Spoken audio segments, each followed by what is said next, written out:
Oke, mari kita mulai lagi. Tadi bisa minta tolong Mbak Lutfi ya yang membantu share screen, tampaknya Mbak Kurnia bermasalah dengan jaringan.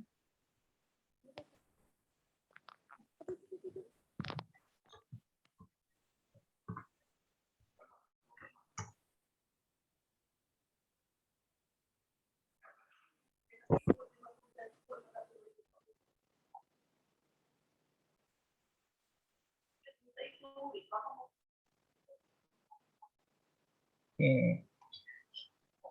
Jadi pada isu yang diangkat oleh Mbak Deni ini ada beberapa hal yang teman-teman perlu pahami dulu. Tadi kalau untuk book tax difference sudah ya. Yang kedua adalah earning growth atau pertumbuhan laba. Earning growth sendiri ya merupakan sebuah konsep yang berkaitan dengan pembentukan harga saham perusahaan. Jadi dia merupakan sebuah ukuran yang menggambarkan tentang bagaimana atau memprediksi bagaimana penghasilan perusahaan di masa yang akan datang. Nah, ini secara kasat mata ya kalau kita mau bicara gampangnya, secara kasat mata ini dua hal yang berbeda. Satu, kita ngomongin soal perbedaan antara laporan keuangan dan laporan fiskal. Yang kedua, kita ngomong soal komponen pembentukan harga saham. Nah, ini membidik faktanya atau membidik fenomenanya harus titis ya. Istilahnya kalau orang Jawa bilang bidiknya kudu titis. Kalau enggak nanti akan terlalu jauh. Oke. Jadi jelaskan dahulu mengapa kok kita bicara tentang laba. Harusnya di sini yang ditunjukkan adalah apa fungsi laba bagi stakeholder perusahaan. Ya, di sini informasi laba itu sebenarnya membawa informasi apa sih? Itu yang harus dijelaskan dulu. Sehingga mengapa ketika ada perbedaan penyajian angka laba versi fiskal dengan versi akuntansi, ini menjadi sebuah masalah. Ke dalam penelitian-penelitian terdahulu yang mengatakan bahwa book tax differences berpengaruh atau tidak terhadap pertumbuhan laba. Tetapi kita jelaskan dulu apa dampak perbedaan antara pencatatan versi akuntansi dengan bukan pencatatan, laporan keuangan atau laporan laba akuntansi versi akuntansi dengan yang versinya pajak. Ini harusnya muncul dulu. Sehingga akan jelas bahwa aku melihat perbedaan ini bisa berdampak pada persepsi para investor tentang perusahaan. Kembali lagi, earning growth ini adalah komponen pembentuk harga saham. Sehingga kalau kita mau ngomong soal pembentukan harga saham, kita harus tahu dulu apa saja sih yang diperhatikan oleh investor. Nah, salah satu informasi yang diperhatikan oleh investor adalah informasi tentang laba. Ya, ini jadi fenomenanya harus dibidiknya harus tepat karena ini bicara tentang dua hal atau dua domain yang berbeda. Satu ngomongin domain pajak, yang satu ngomongin domain harga saham. Ya. Kemudian harus ada lagi fenomena yang lain, misalnya apakah memang ada fakta bahwa perusahaan yang mengalami atau yang memiliki book tax difference tinggi itu punya kecenderungan untuk mengalami earning growth yang rendah misalnya. Atau sebaliknya, perusahaan seperti apa sih yang punya kecenderungan untuk memiliki earning growth tinggi? Atau apakah ada kecenderungan tertentu dari perusahaan yang punya earning growth tinggi untuk perbedaan laporan laba akuntansi dan laporan laba fiskalnya itu berbeda. Nah, ini perlu dikulik lagi informasinya. Jadi nanti isunya tidak hanya ngomong soal hasil penelitian saja, tetapi juga ngomong soal faktanya. Sehingga orang langsung bisa bilang bahwa penelitian ini memang penting. Ya. Kalau enggak, nanti orang akan bilang, oh ini cuma latihan statistik. Oke. Ya, jadi ini nanti perlu ditambahkan, apakah ada data-data yang berkaitan dengan ini, ya. Misalnya rata-rata pertumbuhan laba perusahaan di Indonesia itu bagaimana, dan kemudian mungkin bisa juga dihubungkan dengan bagaimana ketaatan pajak para perusahaan, ya. Itu mungkin bisa juga dijadikan bagian dari latar belakang, supaya latar belakangnya tidak terlalu lempeng, nggak ada sesuatu yang bisa dijadikan bahan untuk apa ya, kajian atau bahan yang menarik perhatian orang, ya. Kemudian slide keempat, Mbak, coba.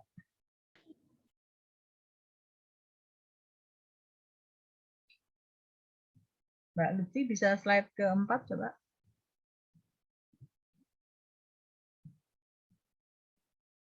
Oke, rumusan masalah. Nah ini ya. Jadi untuk bisa sampai pada rumusan masalah ini, ceritanya di atas ini harus jelas dulu. Ada apa dengan book tax differences, ada apa dengan earning growth, itu harus jelas. Ya, kalau nggak jelas, nanti rumusan masalah ini seolah-olah turun dari langit. Maaf dulu. Ya, ini harus jelas dulu ceritanya. Anda harus jelas, Anda harus punya cerita mengapa kok sampai ada dugaan bahwa perbedaan sementara itu bisa berpengaruh positif pada pertumbuhan laba. Ini Anda harus punya cerita dulu. Kemudian perbedaan permanen itu kenapa disebut apa dia bisa berpengaruh positif. Ini juga Anda harus punya cerita dulu sampai pada book tax differences. Mengapa semuanya bisa berpengaruh positif? Anda harus bisa jelaskan. Dalam 2 slide sebelumnya harusnya Anda bisa menjelaskan situ. Apa masalahnya sehingga muncul dugaan seperti itu. Ya, ini Mbak Dani harus diperbaiki dulu. Kemudian untuk tujuan penelitiannya jelas nanti untuk mengetahui apakah ya, perbedaan ini berpengaruh positif. Dan kembali lagi, kita bisa sampai ke sini harus jelas ceritanya. Ya, harus jelas ceritanya di bab 1 itu. Di latar belakang itu harus jelas sebelum sampai ke sini. Ya. Oke, slide 6. Kontribusi oke lewat. Kajian pustaka. Oke, sekarang kita lihat dulu. Kalau kita bicara tentang pajak, apakah memang kita bicara tentang teori keagenan? Nah, Anda harus lihat dulu. Karena pada dasarnya teori keagenan itu berbicara tentang bagaimana si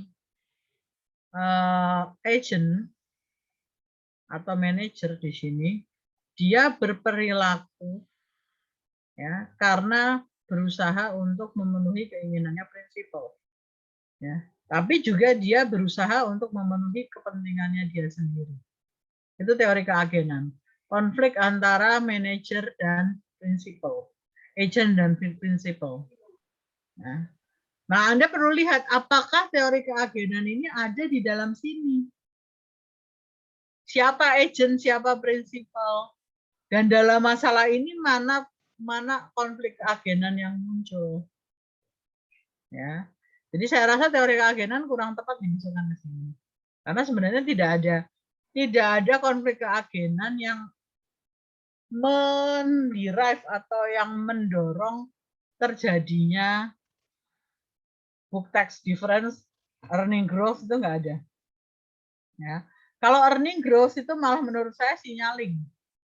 Ya, karena perusahaan itu berusaha untuk berkomunikasi dengan stakeholder-nya, ya. Salah satunya adalah dengan pertumbuhan laba. Dia mau menunjukkan bahwa saya ini punya prospek. Perusahaan itu adalah nah ini biasanya teori signaling. Kalau teori keagenan menurut saya malah kurang tepat. Kemudian di sini yang perlu Anda jadikan kajian pustaka, yang pertama adalah oke lah kalau Anda memasukkan tujuan laporan keuangan, dan tentu saja ini harus dijelaskan menurut siapa. Anda harus jelaskan menurut PSAK. Ya, menurut PSAK apa itu dimaksud dengan laporan keuangan, apa saja komponen laporan keuangan. Kemudian perbedaan laporan keuangan komersial dengan laporan keuangan fiskal. Ini Anda harus jelaskan juga peraturan terbaru. Ya, peraturan terbaru seperti apa bilangnya. Ya. Kemudian laba dan pertumbuhan laba. Jadi kalau Anda membuat, saran saya, kalau Anda membuat susunan seperti ini, usahakan jangan loncat-loncat. Jadi misalnya, Anda bicara tentang teori, oke, teori besar. Kemudian Anda ngomong tujuan dan pengertian dan tujuan laporan keuangan. Oke. Kemudian Anda harusnya ngomong ini dulu, laba dan pertumbuhan laba dulu. Atau misalnya memang mau masukkan ini ya nggak apa-apa.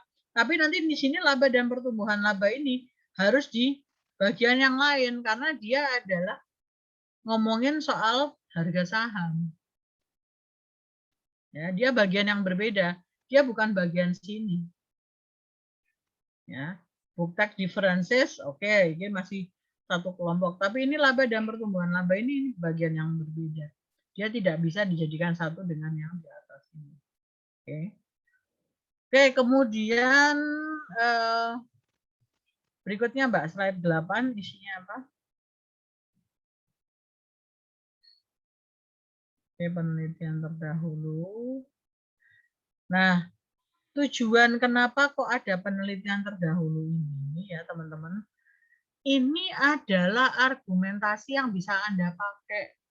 Jadi jangan hanya Anda membuat seperti ini, tetapi ini nggak dipakai di dalam kerangka berpikir maupun penurunan hipotesis. Jangan. Ini hasil penelitian terdahulu inilah yang menjadi bagian dari argumentasi Anda. Ini banyak sekali kesalahan mahasiswa. Bikin seperti ini, ya, nama, judul, hasil penelitian, tapi tidak ada penggunaan ini di dalam hipotesisnya, itu yang keliru. Harusnya ketika Anda bicara tentang penelitian-penelitian terdahulu, ini yang harusnya Anda jadikan dasar untuk membangun kerangka berpikir atau yang dijadikan dasar untuk membangun argumentasi pada hipotesis. Ya, jadi tolong nanti diperhatikan lagi. Oke, kemudian kerangka berpikir. Oke, saya lihat kerangka berpikir ya. Koreksi positif menyebabkan laba fiskal bertambah. Laba fiskal bertambah, beban pajak makin besar.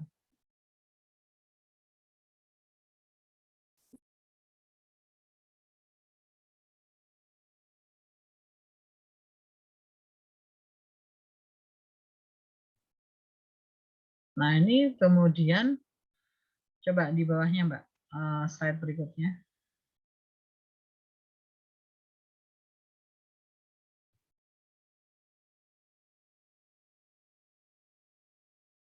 Coba diklik kok belum muncul.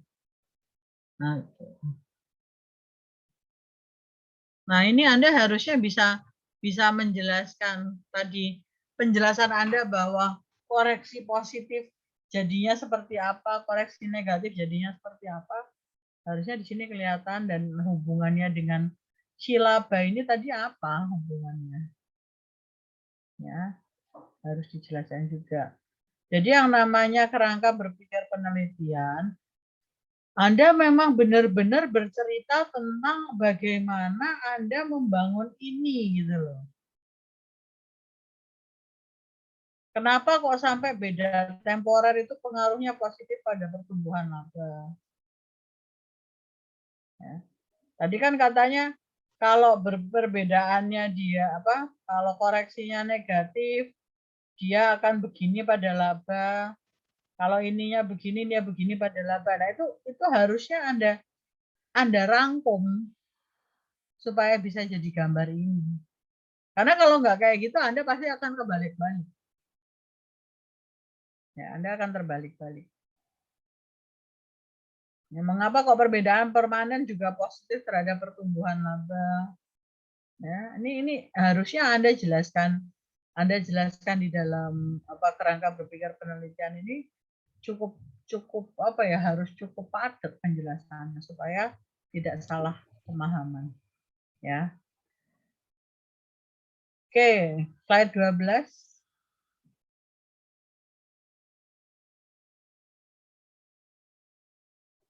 Oke, formulasi. Nah, ini Anda nggak bisa terus total berdasarkan kerangka pemikiran, nggak bisa. Jadi, bagaimana Anda membangun hipotesis bahwa beda temporer berpengaruh positif pada pertumbuhan laba? Ini harus ada penjelasan argumentasi dulu. Menurut penelitian ini, atau secara logika, tadi Anda sudah membangun logikanya, perbedaan temporer bisa mengalami koreksi positif maupun negatif. Koreksi positif menyebabkan begini. Koreksi negatif menyebabkan begini. Sehingga pengaruh ini terhadap laba adalah begini. Menurut penelitian ini, ya silahkan Anda bangun argumentasinya seperti itu sebelum sampai ke H1 bilang apa, H2 apa, H3 apa, Anda bikin itu dulu. Ya. Oke, 13. Ruang lingkup dan jenis riset. Nah, ini yang mau saya tanyakan, kenapa Anda hanya melakukan di sektor pertanian? Padahal sektor pertanian itu sedikit sekali loh perusahaannya. Ya. Jadi silakan. Anda kalau teman-teman melakukan penelitian dengan data sekunder, terutama untuk data perusahaan di Bursa Efek Indonesia, tolong penentuan sampel industri khususnya itu harus punya dasar. Nggak bisa cuma waton gitu aja. Silakan teman-teman cari dasar mengapa memilih sektor pertanian. Apakah karena sektor pertanian merupakan salah satu sektor yang memiliki earning growth paling tinggi? Ya, atau bagaimana? Anda perlu punya dasar untuk memilih sektor pertanian. Ya. Manufaktur biasanya karena orang biasanya pakai manufaktur. Ya bukan berarti pakai sektor lain nggak boleh, bukan. Tetapi Anda harus tahu mengapa kok pertanian. Ya, kecuali kalau misalnya Anda penelitian Anda ini ada hubungannya dengan undang-undang pemanfaatan lahan misalnya, atau keanekaragaman hayati. Oh, oke. Perusahaan-perusahaan di sektor pertanian bisa. Tapi kalau Anda tidak punya alasan yang kuat, kenapa Anda kok malah hanya milih pertanian? Nah, ini pertanyaan saya untuk di ruang lingkup. Jadi silakan nanti diperbaiki lagi. Oke, data dan sampelnya silakan dilihat.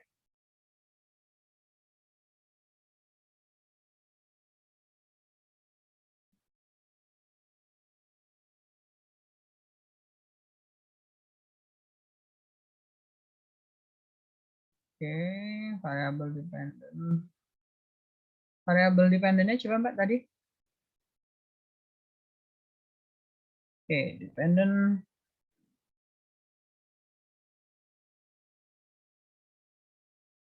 NI.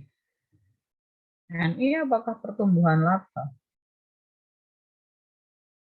NI biasanya kalau kita melakukan penamaan variabel,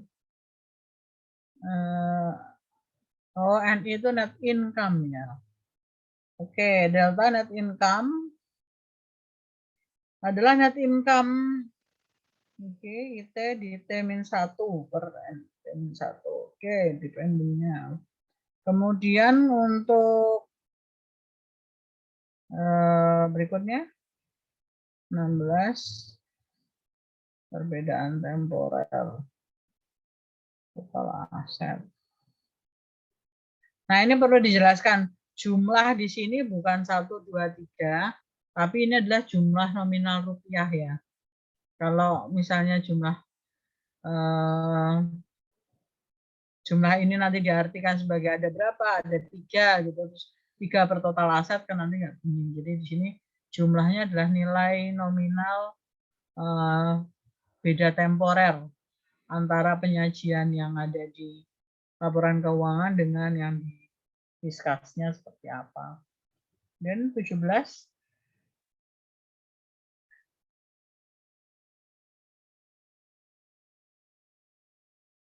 Oke, sama dengan ini ya.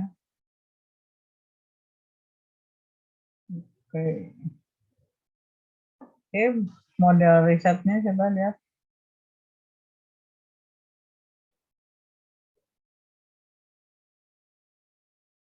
Linear berganda. Oke, karena Anda pakai linear berganda, seperti tadi saya sudah katakan, jangan lakukan uji koefisien T sendiri-sendiri ya, tapi lakukan secara bersama-sama dalam uji regresi linear ini, sehingga nanti Anda tidak mengujinya satu-satu, tapi langsung sekaligus. Nanti langsung yang kita lihat adalah R², F-nya, nilai F-nya signifikan atau tidak, kemudian nilai T, koefisiennya, ya, signifikan atau tidak. Nah, baru nanti kita bisa melihat apakah hipotesis Anda terdukung ataupun tidak. Oke, ini komentar saya untuk penelitian, rencana penelitiannya Mbak Kurnia Dani. Secara umum ini yang perlu ditambahkan adalah kejelasan variabelnya, ya. Jadi tolong teman-teman mungkin yang juga masih seperti itu bisa diperbaiki, diperjelas. Kemudian untuk pemilihan definisi operasionalnya juga harus jelas dari mana. Karena kalau kita bicara tentang pajak, bisa saja cerita pajak di Indonesia agak berbeda dengan cerita pajak di negara lain. Jadi mohon juga diperhatikan untuk hal itu. Oke, masih ada beberapa waktu. Monggo kalau ada yang mau bertanya.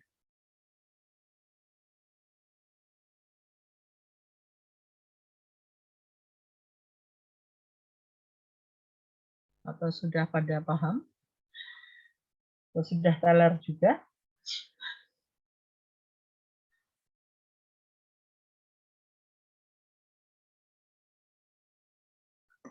Oke, kalau memang sudah tidak ada yang bertanya, saya tetap membuka kesempatan kalau Anda ingin bertanya di grup, ya. Silakan sampaikan pertanyaan, walaupun mungkin tidak langsung saya respon, tapi akan saya usahakan merespon pertanyaan Anda di grup. Bagi teman-teman yang mau memperbaiki proposalnya, silahkan nanti dikumpulkan di pertemuan ke-15. Untuk saat ini silahkan Anda tetap menyajikan, ya kalau misalnya Anda sudah perbaiki ya silahkan yang diperbaiki proposalnya yang disajikan, tapi saya akan melihat bagaimana perubahan perkembangan dari proposal Anda sebelum mulai perkuliahan dengan setelah perkuliahan. Oke, sudah tidak ada pertanyaan? Dari saya cukup, Bu. Mudah-mudahan sudah cukup jelas. Oke, Mbak Dila, monggo. Ibu, mohon maaf Bu, izin bertanya untuk Ya. absensi pada hari ini bagaimana ya Bu? Untuk presensi hari ini, Mbak Dila kan K1 ya? Iya Ibu. Oh, K1 ini sedang mau saya buka. Presensinya tetap seperti biasa, teman-teman yang K3 presensinya silahkan besok baru Anda masuk ya, sesuai jadwal saja. Oke, sekarang tanggal 15. Oke, silahkan presensi sudah saya buka. Ada lagi, teman-teman? Baik Ibu, terima kasih Ibu. Oke. Ada lagi yang mau menyampaikan pendapat ataupun mau bertanya? Oke, kalau sudah tidak ada, mungkin kita cukupkan dulu. Silakan Anda bertanya di grup di Telegram kalau ada hal-hal yang memang perlu disampaikan. Ini berhubung sudah mulai geluduk-geluduk dan petir, kita cukupkan saja kuliah siang ini. Oh, monggo Mbak Tiara, gimana?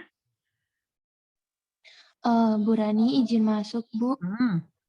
Izin bertanya mengenai untuk kan ini nanti laporan kita ini proposal penelitiannya kan dikumpulin di akhir ya Bu, sebagai bisa dikatakan sebagai tugas akhir kita dari semua perbaikan yang ada. Nah, yang ingin Tiara tanyakan itu dalam konteks kemarin kan Tiara udah presentasi nih Bu, kan ada beberapa kesalahan-kesalahan yang harus diperbaiki. Contohnya sendiri misalnya judul ya Bu, judulnya itu seperti ranahnya atau subjeknya kurang luas, seperti kayak lebih baik bisa dikatakan bisa Jawa Tengah. Nah, apakah Tiara harus mengganti subjek itu? Kan kalau jika menggantikan harus mengulangi dari awal Ibu. Nah, atau bisa hanya memperbaiki yang lainnya saja Bu. Itu aja Bu Rani, terima kasih. Oke, jadi perbaikan, silakan Anda lakukan perbaikan seoptimal yang Anda mampu. Jadi kalau misalnya ini kan Anda belum melakukan penelitian ya. Kalau misalnya memang hal yang harus Anda perbaiki itu tidak terlalu berat, silakan Anda perbaiki langsung dan Anda kumpulkan di pertemuan ke-15. Tetapi kalau misalnya itu sampai mengubah teori banget, ya mungkin Anda silakan ya kalau monggo, kalau misalnya memang Anda mampu mau memperbaiki, saya rasa diperbaiki saja. Tapi kalau memang hanya misalnya judul, kemudian apa namanya ruang lingkup, saya rasakan itu masih bisa diperbaiki. Ya. Terutama buat teman-teman yang sangat parah, misalnya kemarin dikumpulin dengan yang setelah ikut perkuliahan, perbaikannya itu mungkin banyak sekali. Monggo itu saya sarankan dikumpulkan supaya progres perbaikannya kelihatan. Kayak gitu, Mbak. Ya, Bu Rani, terima kasih. Oke. Masih ada lagi? Oke, kalau memang sudah tidak ada, kita cukupkan kuliah hari ini. Kita ketemu lagi di lain waktu. Saya akhiri. Selamat siang. Wassalamualaikum warahmatullahi wabarakatuh. Saya izin live ya, teman-teman.